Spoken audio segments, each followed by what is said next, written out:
اور عقبہ بن ابی معیط ایک شخص ایسا ہے جس نے رسول اللہ صلی اللہ علیہ وسلم کے گلے میں رومال ڈال کر کے گھمایا تھا اور کھینچا تھا، جس کی وجہ سے حضور کے گلے میں سوجن آ گئی تھی۔ یہ سب قربانیاں ہی تو ہیں۔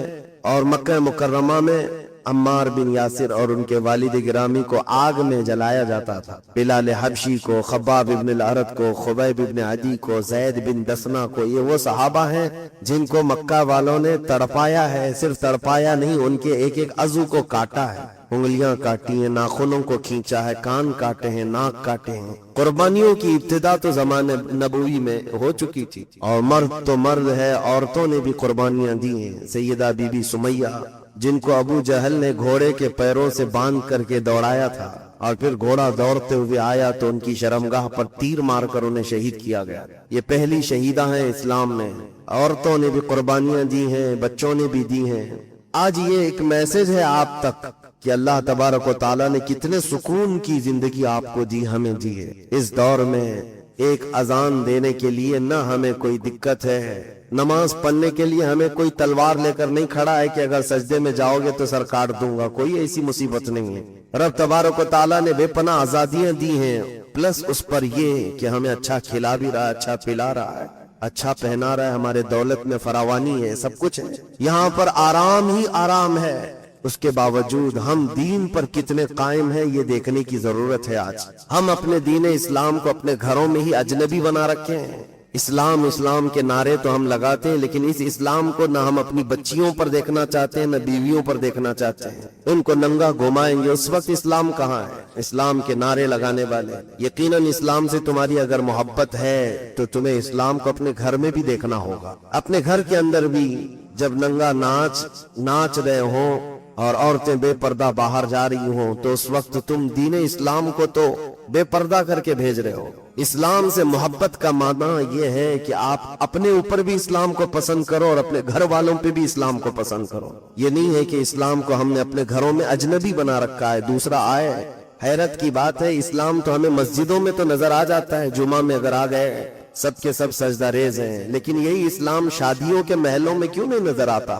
جب شادیاں ہوتی ہیں مسلمانوں کی، بڑے امیروں کی، تو وہاں اسلام کیوں نہیں نظر آتا؟ میرے عزیزوں، کہیں تو ہم نا انصافی کر رہے ہیں، ہم اپنے ہاتھوں اپنے دین کو تباہ کرنے کی کوشش کرتے ہیں، انجانے میں ہی صحیح، لیکن ایک بہت بڑا ایسا عمل ہے جس کا خمیازہ ہماری نسلوں کو بھگتنا پڑے گا۔ آپ کو میں مثال بتا دوں، صدیق اکبر رضی اللہ تعالیٰ عنہ دسترخوان پر بیٹھے، اسلام کو کیسے گھر میں پسند کرتے تھے۔ اسلام تو اسلام ہے۔ بیٹے نے ایک مرتبہ اتنا کہا کہ یہ لوکی کی سبزی جو بنی ہوئی ہے یہ مجھے اچھی نہیں لگتی ہے۔ صدیق اکبر رضی اللہ تعالیٰ عنہ نے تلوار نکال لی اور کہا اٹھ جا میرے دسترخوان سے اٹھ جا۔ کہا ابا جان میں نے تو صرف سبزی کے بارے میں کہا اس سبزی کے بارے میں ہرگز نہ کہنا، اس لیے کہ میرے رسول کو پسند تھی، میرے نبی پاک صلی اللہ تعالیٰ علیہ وسلم کی پسندیدہ سبزی ہے، اور اگر تجھ کو یہ نہیں پسند ہے تو میں ایسا بیٹا نہیں برداشت کر سکتا جس کو رسول اللہ کی پسند نہ پسند ہو۔ یہ اسلام اپنے گھروں میں بھی دیکھنا ہو چاہتے تھے۔ وہ تو سنت مصطفیٰ، حالانکہ سبزی کے متعلق اختیار ہے، آپ کو جو کھانا ہے کھائیں، فرض واجب یا حرام ناجائز تو نہیں ہے، لیکن صدیق اکبر رضی اللہ تعالیٰ عنہ کا ایمان بہت بلند تھا۔ عزیزان گرامی وقار، جب ہم یہ انقلاب اپنے گھروں میں بھی لائیں گے، ان قربانیوں کو دینا پڑے گا، تو انشاءاللہ العزیز وہ دن دور نہیں کہ بہاریں ہمارے گھروں سے نکلیں گی انشاءاللہ۔ میں چند باتیں آپ کے سامنے رکھتا ہوں کہ قربانیوں کی ابتدا زمانے نبوی سے ہوئی، اور پھر وہ ہجرت بھی حضور صلی اللہ علیہ وسلم کی بڑی قربانی تو ہے، اپنا وطن چھوڑنا اور دوسرے شہر جا کر آباد ہونا، پھر پورے ساتھیوں کا ساتھ چلنا، ایک بہت بڑی قربانی ہے۔ جب شہر مکہ چھوٹ گیا اور اپنے مدینے میں آباد ہوئے تو کیا یہ قربانی نہیں ہے؟ اپنا وطن اصلی چھوڑنا، پھر وہاں جانے کے بعد مسلسل جنگیں اور لوگوں کا مقابلہ، 10 سال تک تقریباً 17 جنگیں، سال بھر کا بھی موقع نہیں ملتا تھا سانس لینے کا۔ یہ بھی تو قربانیاں ہیں۔ کتنے عظیم صحابہ جنگوں میں شہید ہوئے۔ ایک ہی جنگ احد میں 70 صحابہ گئے، جن میں رسول کریم صلی اللہ علیہ وسلم کے سگے چچا، ان کے سفیر، ان کے خاص صحابہ شہید ہوتے گئے۔ یہ سب چیزیں دیکھ کر صبر کر لے جانا یہ بہت بڑی قربانی ہے۔ اور ان قربانیوں کی ابتدا جب حضور کے زمانے سے ہوئی تھی تو خلفائے راشدین کے زمانے میں بھی چلی، اور پھر کربلا کے میدان میں یہ کھل کر کے سامنے دیکھنے کو ملا۔ دنیا کی ایک ایسی عظیم قربانی جس میں خاندان رسول کا بچہ بچہ اپنی جان لے کر میدان میں اترا اور کوئی پیچھے بھاگنے کی بات نہ کیا، گردنیں ان کی کٹ گئیں، بلکہ ایک دوسرے کو کٹتے ہوئے دیکھتے بھی رہے صبح سے شام تک۔ کوئی یہ نہیں کہا میرا بھائی اب کٹ گیا، اس کے اوپر گھوڑے دوڑ چکے ہیں، میں تو اپنی جان بچاؤں۔ حتیٰ کہ جو بیمار خیمے میں سو رہے تھے، زین العابدین امام سجاد بیمار تھے، بخار زدہ تھے، اس کے باوجود وہ اپنے بستر سے کھڑے ہو رہے تھے کہ سب جب جا چکے تو مجھے بھی جانے کی اجازت ملے۔ امام حسین نے ان کو تک دیکھا تو آپ رو پڑے اور کہا میری نسل تجھ سے چلنی ہے اور تم آرام کرو، میرے بعد خاندان نبوت کی ان عورتوں کو کون لے جائے گا، کون ان کا سہارا ہوگا۔ امام زین العابدین اس بات پر روتے رہے زندگی بھر کہ مجھے میدان میں اترنے نہیں دیا گیا ہے۔ تو کیسا جذبہ تھا ان کا، قربانیاں تو ان کی ماں نے ان کی گٹھی میں پلایا تھا، ان کو بچپن سے یہ جذبہ دیا گیا تھا، اسی لیے وہ میدان میں ڈٹے رہے، جمے رہے۔ عزیزان گرامی وقار، میں آپ کو ایک بات بتا دوں کہ اللہ تبارک و تعالی اس کا ایک قانون ہے، اس کا ایک دستور ہے، وہ اپنے بندوں سے امتحان لیتا ہے اور اس کے بعد ظالموں کو ان کے انجام تک پہنچاتا بھی ہے۔ بعض لوگ یہ سوچتے ہیں کہ ہم ابھی اترے اور اللہ کی مدد آ جائے اور اللہ تعالیٰ ایسی مدد کرے کہ سب کافر دشمن اسلام جتنے ان کے دانت کھٹے ہو جائیں، یہ سرنگو ہو جائیں، یہ خائب و خاسر ہو جائیں، ذلیل ہو جائیں۔ یہ ٹھیک ہے، تمنا ہے، لیکن تمہیں تاریخ یہ دیکھنی پڑے گی رسول کریم صلی اللہ تعالی علیہ وسلم کے زمانے سے اگر حضور دعا کر دیتے مدینے میں بیٹھ کر تو کیا وہ مکہ کے 1000 کافر جو بدر میں آ رہے تھے زمین میں نہیں دھس جاتے؟ کیا ان کے لیے آسمان سے عذاب نہیں آ جاتا جو انہیں گرفتار کر لیتا؟ حضور مدینے میں بیٹھ کر دعا نہیں کر رہے تھے بلکہ 313 نہتے صحابہ کو لے کر بدر کے میدان میں اترے، اور وہ بھی روزے کے عالم میں ہیں، رمضان کا مہینہ ہے، پیدل چل کر کے گئے، 4 گھوڑے ہیں 313 کے پاس، تلواریں سب کے پاس نہیں، یہ ایک عظیم امتحان کے لیے اتارا گیا۔ اور جب سب صحابہ نے یہ اپنا حوصلہ اور اپنی استقامت دکھا دی، تب رات کے وقت رسول کریم صلی اللہ علیہ وسلم نے یوں دعا کی کہ اے اللہ اس جماعت کو اگر تو نے فتح نہیں دی تو قیامت تک اس زمین پر سجدہ کرنے والا کوئی نہیں آئے گا۔ اب یہ محبوب کی دعا تھی، مناجات تھی اپنے رب کی بارگاہ میں، پھر اللہ تعالیٰ نے روشن فتح عطا فرمائی۔ یہ نہیں ہے کہ ہم اپنی مسجدوں میں بیٹھ کر کے تسبیح پڑھیں اور دعائیں کرتے رہیں، ہمیں عملی میدان میں اترنا چاہیے۔ اب عملی میدان میں اترنے کا مطلب کیا ہے؟ ہر کوئی فوراً اپنا ذہن یہاں دوڑاتا ہے کہ ہم تلوار لے کر کے، بندوق لے کر کے، چاقو لے کر کے میدان میں اتر جائیں اور لوگوں کو ڈرائیں۔ نہیں، دیکھیں ایک بات یاد رکھیں، مقابلہ کرنے کی سمتیں الگ ہیں، تقاضے الگ ہیں، ہر زمانے میں، ہر طرح سے، ہر علاقے میں الگ الگ انداز سے حق و باطل کی جنگیں ہوئی ہیں۔ یہ ضروری نہیں ہے کہ ہر حق و باطل کی جنگ میں تلوار ہی اٹھائی جائے، ضروری نہیں ہوتا ہر حق و باطل کی جنگ میں چاقو، چھری اور بندوق ہی اٹھایا جائے، نہیں، وہ آخری دور ہوتا ہے۔ حق و باطل کی جنگوں میں ہمارے عظیم اولیاء کرام نے بھی لڑائیاں لڑی ہیں۔ کیسے؟ جب باطل سر ابھارتا ہے تو بچوں کو عملی طور پر میدان میں اتار کر کے میرے مصطفیٰ کے اخلاق پہنا دینا، یہ بھی ایک عظیم جنگ ہے۔ ان باطل قوتوں کے سامنے ایک عظیم جنگ ہے۔ جس چیز کی وہ جڑیں کاٹنے پر لگے ہوئے ہیں، ان جڑوں کو پھر سے پانی دے دینا، یہ ایک عظیم جنگ ہے۔ آج تمہاری تاریخ کی جڑیں کاٹنا چاہتے ہیں، نبی کریم صلی اللہ تعالی علیہ وسلم کی محبت پر ایک میلی چادر ڈالنا چاہتے ہیں۔ یہ سارے کفار مشرکین مل کر کے پوری دنیا میں پلاننگ نہیں کر رہے، حضور کی گستاخیاں، اسلام کی گستاخیاں رب العالمین کی بارگاہ میں۔ آپ کبھی محسوس کرتے ہیں ایکس مسلم نام سے تو بہت سارے لوگوں کو لا کر کے ہاٹ سیٹ پر بٹھایا جاتا ہے۔ ایکس ہندو دیکھا، ایکس کرسچن دیکھا کہ جو کرسچینٹی چھوڑ کر کے آیا ہو یا ہندوازم کو چھوڑ کر کے آیا ہو، اس کو بھی لا کر ہاٹ سیٹ پر بٹھا کر اس سے ڈیبیٹ کیا جاتا؟ نہیں، ایکس مسلم یہ باضابطہ پری پلان ہوتے ہیں، یہ پورے پیدا کیے ہوئے کتے ہوتے ہیں جن کو پال کر کے لایا جاتا ہے۔ میں صرف آپ کو ایک مثال دے رہا ہوں، پوری دنیا جب نشانے پر رکھ چکی ہے تاریخ اسلام کو، قرآن کو، رسول کریم صلی اللہ علیہ وسلم کی ذات کو، ان حالات میں اب تم خود حالت جنگ میں ہو۔ اگر آپ کو ایسا لگتا ہے کہ جب جنگ کا میدان ہوگا تب ہم بھی اتریں گے، یہ سوچنا بند کرو، جنگ کا میدان ہوگا تب اتریں گے نہیں، بلکہ فی الحال آپ جنگ کے میدان میں ہیں آلریڈی۔ ہم روزانہ دیکھ رہے ہیں یہ سارے حالات، ہم حالت جنگ میں، حالت عمل میں نہیں ہیں۔ اور جب بندہ حالت جنگ میں ہوتا ہے تو اسے سونا اور اسے کھیلنا، اسے عیاشی کرنا زیب نہیں دیتا۔ مجھے ایک بات بتاؤ، جب تمہارے گھر کے سامنے تمہارے باپ کا یا بھائی کا یا ماں کا جنازہ رکھا ہوا ہو اور تم گھر میں اندر ٹی وی چالو کر کے اور گیم کھیلتے ہوئے بیٹھے ہو، کیا یہ دنیاوی اخلاق کے اعتبار سے کوئی آپ کی تعریف کر سکتا ہے؟ بلکہ تمہارا ضمیر خود تمہیں اس بات کی اجازت نہیں دے گا۔ میرے گھر کے دروازے پر میرے گھر کا جنازہ رکھا ہے اور اس وقت ارے حال تو یہ ہوتا ہے لوگ چولہا بند کر دیتے، کھانا نہیں پکتا گھروں میں۔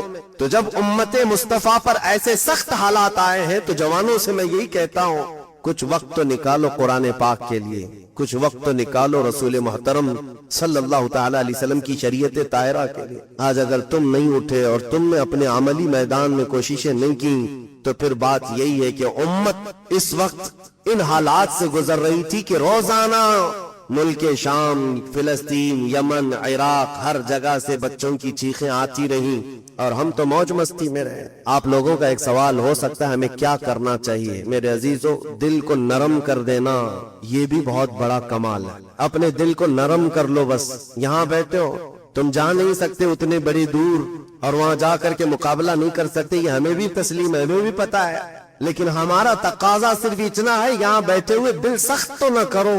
دل میں اگر تمہارے نرمی آ گئی، یہی اللہ رب العزت کی بارگاہ میں قبولیت کی علامت، دلوں کو نرم کر لینا اور اللہ تعالیٰ کی طرف دوڑنے کی خواہش پیدا کر لینا، بس اتنی سی بات ہے۔ میں اس آیت کریمہ کو مکمل کر دوں۔ اللہ نے فرمایا کہ ظالم عنقریب جان لیں گے کہ کس پلٹی پر وہ منہ کھا کر گریں گے۔ اللہ تعالیٰ ظالموں کو ان کے انجام تک پہنچائے گا۔ تاریخ میں یہ بات موجود ہے، ظلم ایک حد تک جاتا ہے، اس کے بعد پھر کروٹ لیتا ہے۔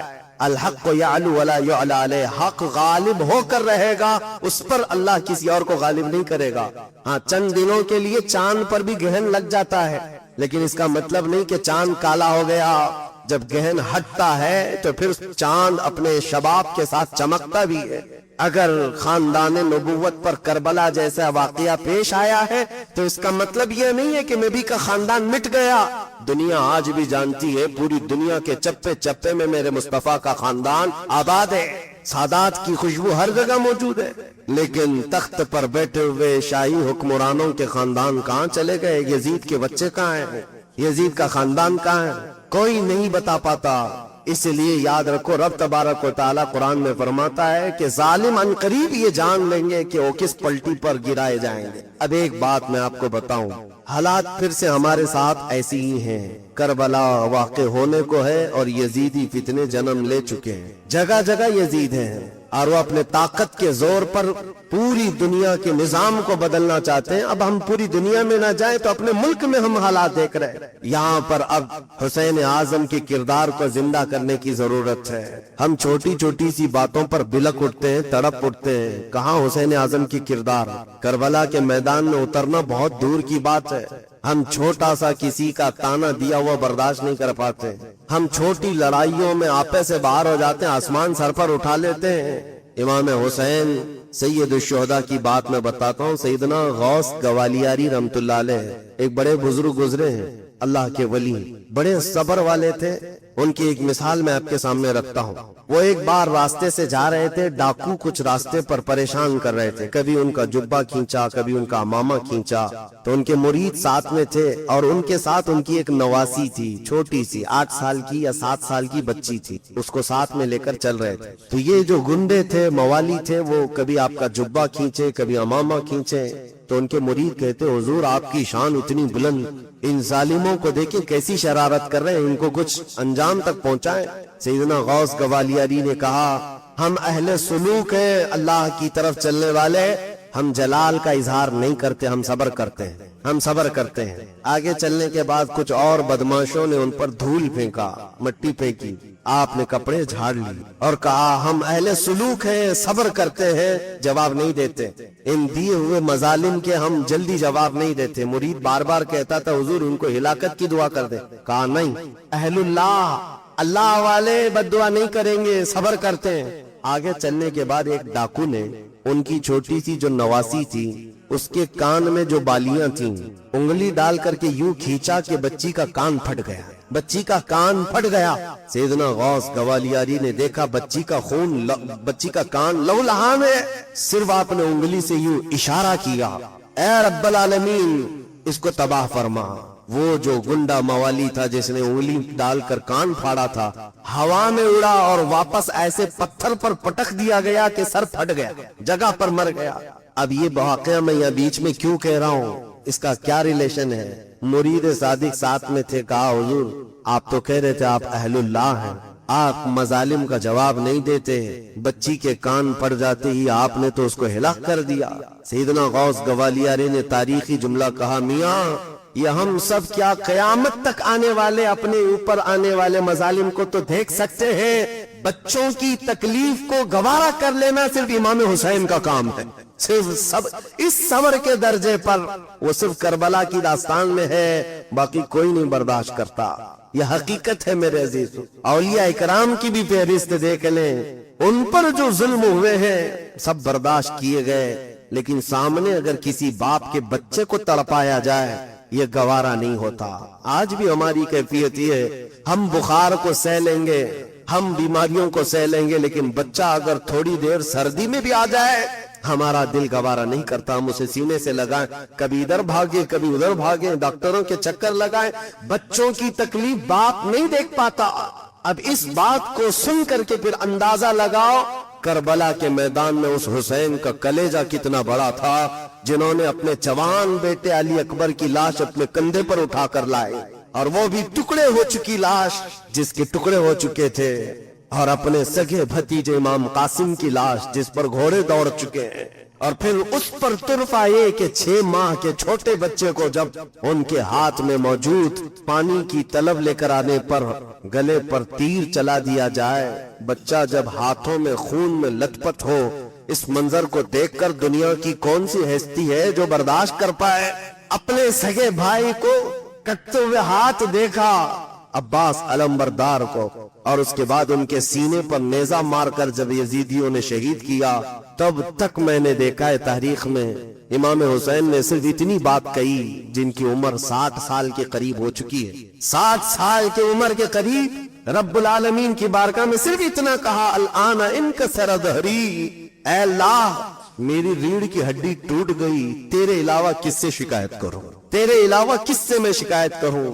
عزیزان گرامی وقار، اس پورے میدان کربلا میں ایک اہم میسج یہی ہے کہ ہم اپنی چھوٹی چیزوں کو جب برداشت نہیں کر پاتے تو بڑی چیزوں کا مقابلہ کیا کر سکیں گے؟ برداشت کی طاقت بھی بڑھانا بہت ضروری ہے۔ اولیاء اکرام کی سیرت میں اگر دیکھیں، آپ تصوف میں ایک باب ہے، وہ خلافت اس وقت تک دیتے نہیں تھے جب تک مرید کو پیاس برداشت کرنے کی طاقت نہ آ جائے، بھوک برداشت کرنے کی طاقت نہ آ جائے، اور لوگوں کے مظالم سہنے کی طاقت نہ آ جائے، تب تک ماررہ متحرہ میں تو باضابطہ اس پر تربیت دی جاتی تھی۔ خاص طور پر مچھلی کھلا کر رات میں یوں ہی دروازہ بند کر کے سلا دیا جاتا، صبح تک وہ بندہ تڑپتا رہتا، پانی نہیں دیتے، اور اگر کوئی بہت زیادہ اتاولا ہو جاتا کہ پانی نہیں تو اس کو بھیج دیا جاتا، جا تو یہاں کی خلافت لینے کا اہل نہیں ہے۔ برداشت کی طاقت پیدا کرنا مسلمان کے لیے بہت ضروری ہے، اور یہی کربلا کے میدان میں ہمیں بہت بڑا عظیم پیغام ملا ہے۔ مرد تو مرد ہے، ایک دانشور نے بہت اچھی بات لکھی ہے، کربلا میں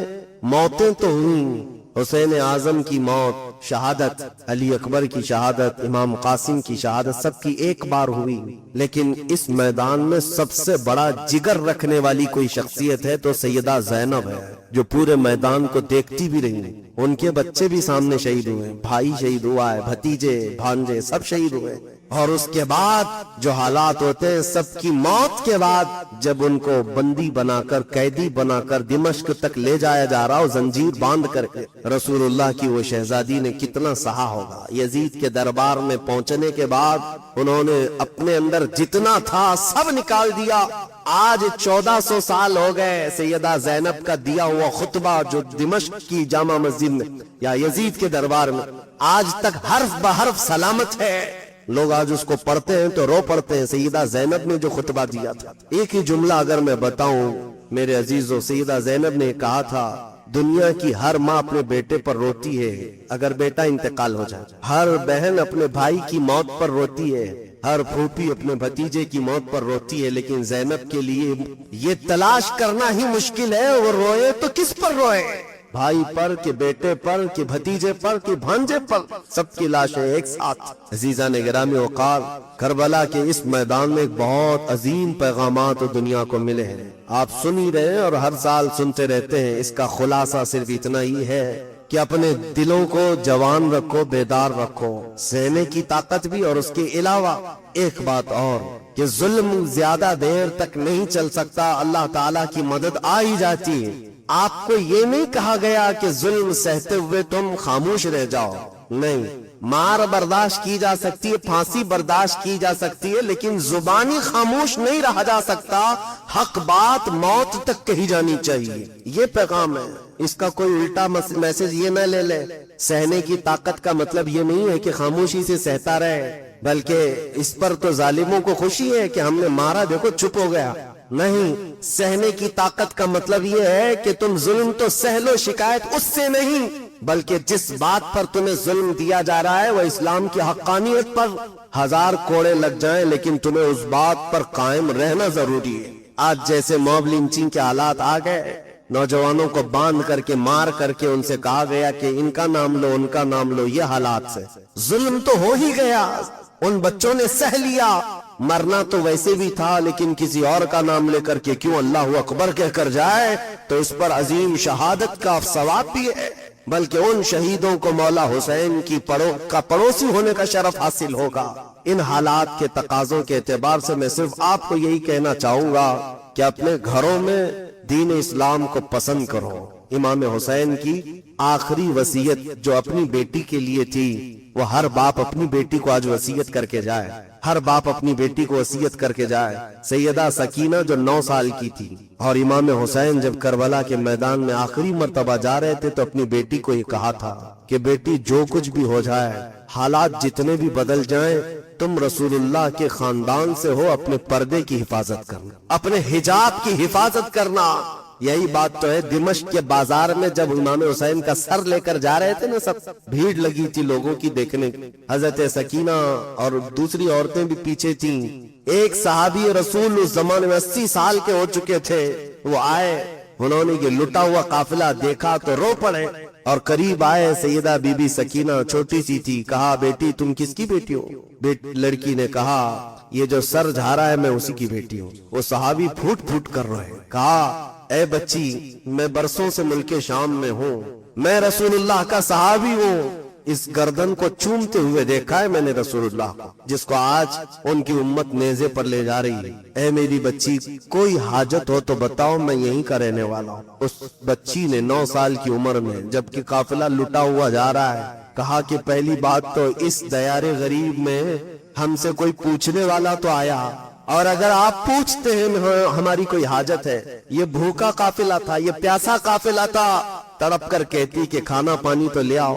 کمال ہے، سیدہ سکینہ نے کہا بابا جان، آپ اگر ہماری حاجت پوچھنے آئیں تو صرف اتنا کر دیں کہ یہ جو سر لے کر کے جا رہے ہیں ان کو تھوڑا آگے بڑھا دیں، ہمارے قافلے سے آگے بڑھا دیں۔ کہا بچی ایسا کیوں کہہ رہی ہو؟ کہا اس لیے کہ سر حسین کو دیکھنے کے لیے بہت سارے لوگوں کی بھیڑ آ رہی ہے، اور سر دیکھنے کے چکر میں ہمارے پردے کی حفاظت نہیں ہو رہی، بابا کا سر آگے لے جاؤ۔ یہ ہے پیغام حسین، اپنے گھر میں اسلام کو پسند کرنا، اور ان کی شہزادیوں نے دنیا کو دکھایا ہے۔ باپ کا سر لے جانے کے وقت بھی اگر انہوں نے کسی چیز کا خیال کیا ہے تو رسول اللہ کی شریعت کا خیال کیا۔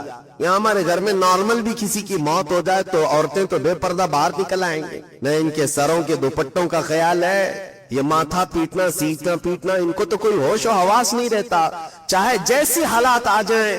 پیغام حسین یہی ہے، آخری کربلا کے میدان کا میسج اپنی بیٹی کے لیے یہی تھا کہ بیٹی حالات جتنے بھی بدل جائیں، تم اپنے پردے کی حفاظت رکھنا، اپنے حجاب کی حفاظت کرنا۔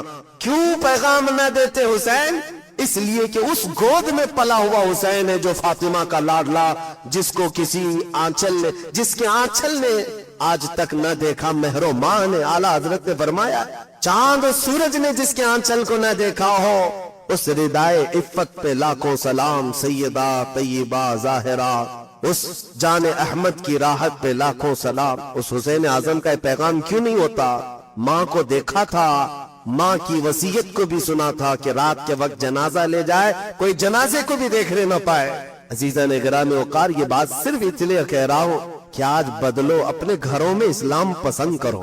یہ نہیں کہ اسلام زندہ باد، اسلام زندہ باد ہم نعرے لگائیں اور اپنی بیوی پر بھی اسلام پسند نہیں، اپنی بیٹیوں پر اسلام پسند نہیں، اپنے گھر کی بچیوں پر اسلام پسند نہیں، ان کو ننگا گھمانا تمہیں شوق ہو، پھر کون سی اسلام زندہ باد کے نعرے ہیں؟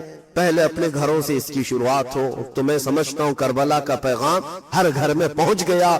رب العالمین کی بارگاہ میں دعا ہے مولا کریم کہنے سننے سے زیادہ عمل کی توفیق عطا فرمائے۔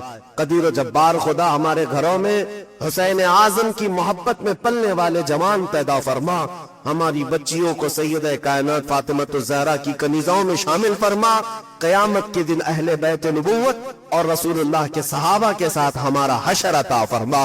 وآخر دعوانا ان الحمد للہ رب العالمین۔